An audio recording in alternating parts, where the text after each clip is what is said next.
Aid Puerto Rico Now started at about 5 o'clock in the morning several weeks ago. Was watching the news while waiting to take my daughter to school, actually, and seeing the horrific damage that the hurricane had done and the shockingly small amount of response that had been given from, well, the shockingly small amount of response that had been given. And a sense of wrongness overtook me, and it was just a feeling of someone has to do something.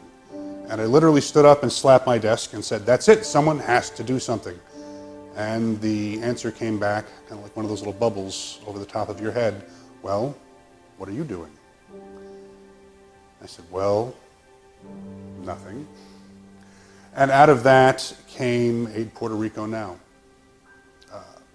Began putting together the structure of the organization in the first week and realized very quickly that it was far too large of an undertaking for any one person, and brought in some individuals that I had worked with during Hurricane Harvey here in Houston, Texas, and very quickly realized that even that was not sufficient to the need.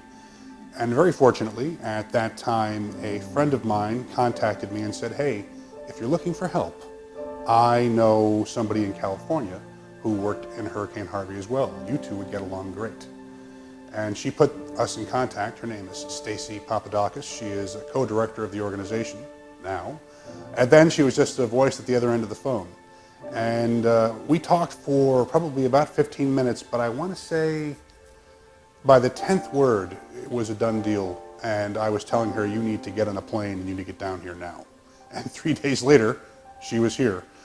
We put her up in the house, and the two of us worked together for about 3 weeks, putting the entire organization together, arranging the supplies, figuring out how to get it into San Juan in Puerto Rico, and how to distribute it once we got there. And shortly after that, there we were.